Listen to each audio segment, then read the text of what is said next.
So we've had our F80 for about like a day. So we're getting ready to turn up the boost with boot mode. But before we do that, Evolution Raceworks Charge Pipes.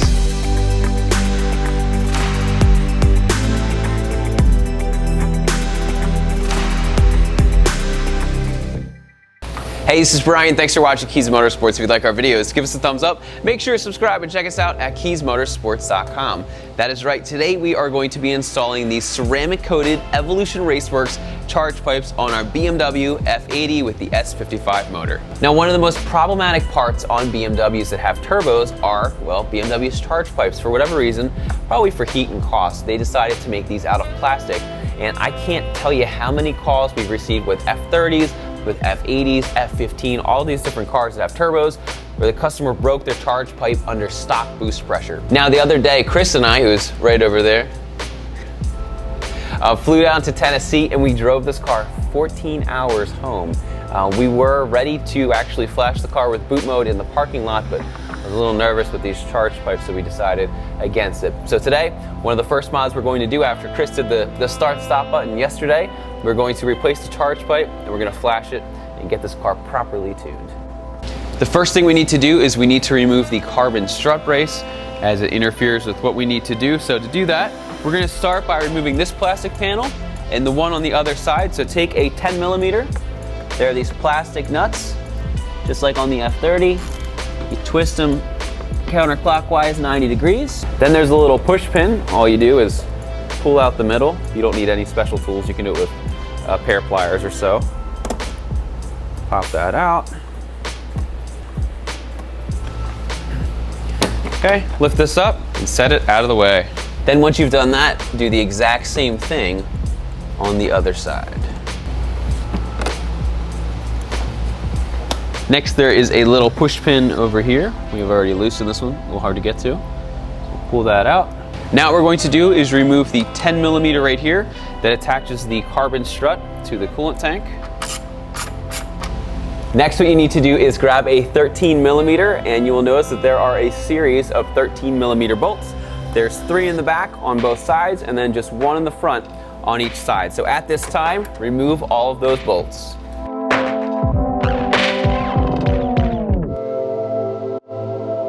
Next, what we're going to do is we're going to carefully remove the carbon strut, and we're going to place it in a safe location. Next, you can pull up on the motor cover. We're going to set this to the side, just pulls off just like that.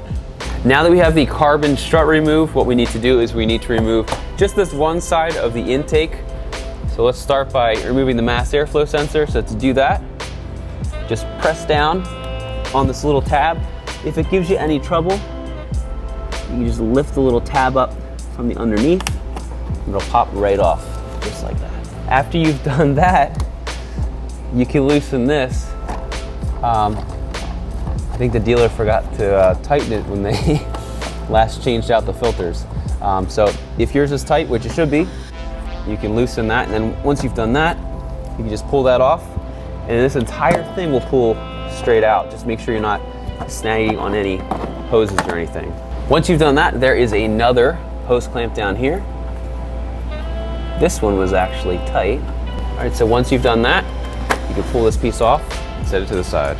Now we're gonna have this off in just a second, but I'm gonna stick a piece of bubble wrap in my inlet just to make sure nothing falls in. But at this time, you can remove the 10 millimeter bolt that secures the rear inlet in place.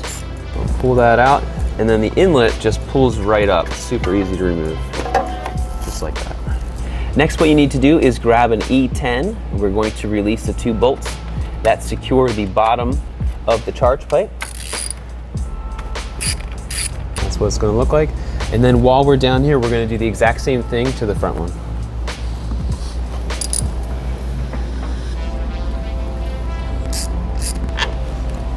Now what we're going to do is we are going to remove these hose clamps. So to do so, I like to use a 6 millimeter instead of a flathead because there's a lot less chance that it's going to fall off. So what you want to do with these is get them super loose because they have a really tight grab. Next, what you want to do is just disconnect this loom right here. Pull it out. It's kind of a weird angle. But anyway, what I wanted to show you over here is there's a plastic tab right here with the grommet, and there's a plastic tab right here with the grommet.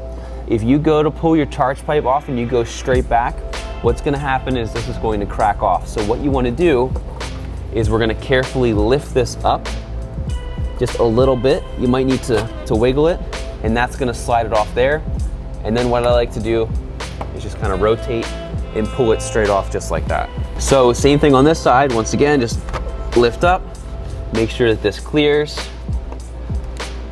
guide this off, and then rotate it, and this will come out just like that. So as we mentioned before, the biggest flaw of these charge pipes is that they're plastic, and what happens, even under stock boost pressure, these can blow apart, which is gonna put you in limp mode and it's a bad day. What we have here is we have the upgrade from EVOLUTION RACEWERKS. This is the anodized black, it's a ceramic coating, and it's gonna help keep the temperatures down, and as you can see, it's durable aluminum. These are gonna last the life of the car. So very excited. Also, you can see flow-wise, the OEM charge pipes are like flat and wide. So this is gonna give you much better flow as well. Now the last step before we can start installing is to get the O-rings out of your old charge pipe. If you don't do this, you will have a boost leak. So use the ones that come in the stock charge pipes, or you can get new ones. We've never had an issue with the old ones being bad. They're super thick, super durable, so feel free to use those. So just put it in that groove like that, make sure everything sits flush, and then do the exact same thing on the other side. Okay. All right, second one's in, let's install them. Now what we're going to do is we are going to take our coupler, and we also put some hose clamps on here. Slide that on just like this. Now you may notice that we have upgraded our hose clamps. They'll typically come with ones like this, which even BMW uses, but we wanted to go just a little bit heavier duty. What I like to do here is I like to loop it around this wire right there and then twist it into place, and it should go right into place. And the shorter charge pipe goes in the back and the longer one goes in the front. So sometimes it helps if you pull the coupler back,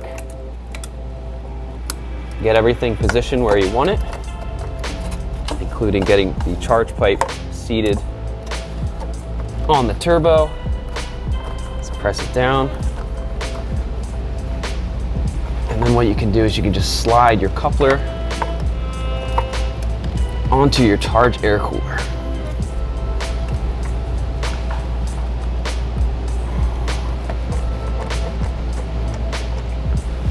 All right, so then what we're gonna do is we're gonna take our bolt here, we're gonna put it in. So typically what you have to do is lift it up a little bit so that you can get the edge of, we'll say it's a washer, it's all one piece, but you get what I mean.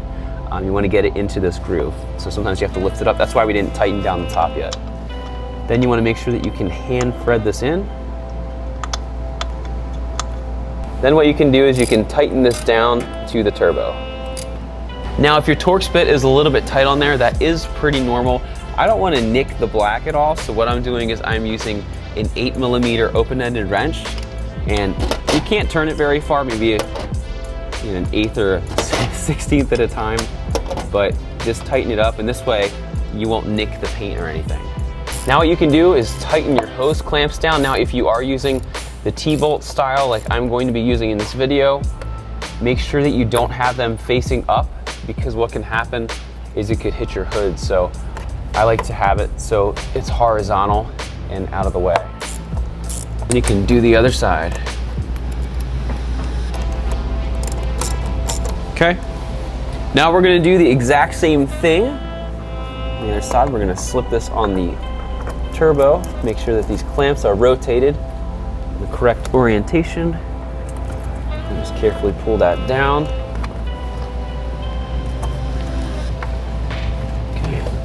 This and slide it on here. The front one always goes on a little bit easier. And we're gonna reinstall our bolts, so same thing, we're just gonna pull it up a little bit so we can get the right angle. And then once we have that, start to thread it in by hand. At this point of the process, we can tighten up our charge pipes. Now that the charge pipes are fully installed, we can reinstall our inlet, we can reinstall our intake, put the carbon strut back on, torque everything down, and we're done.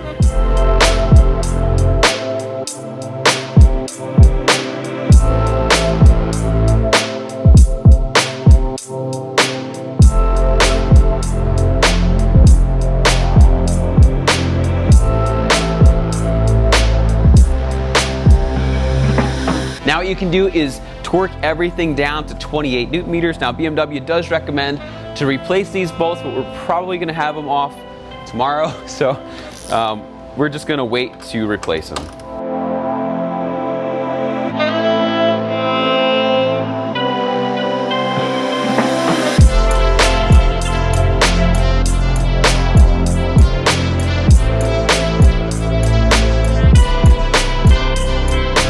And then we're done. And that's how easy it is to install charge pipes on your S55. Now they're not going to necessarily add any power, but they are a really great insurance policy for the car. And this process is exactly the same whether you have an M2 competition, M3, M4, or an M4 GTS. Once again, my name is Brian. Thanks so much for watching Kies Motorsports. For all the parts and tools that we showed in today's video, be sure to see the description. If you haven't done so already, give us a like, make sure to subscribe, and check us out at KiesMotorsports.com for all of your BMW retrofit, performance, and aesthetic needs. Once again, my name is Brian. Thanks for watching, and have a great day.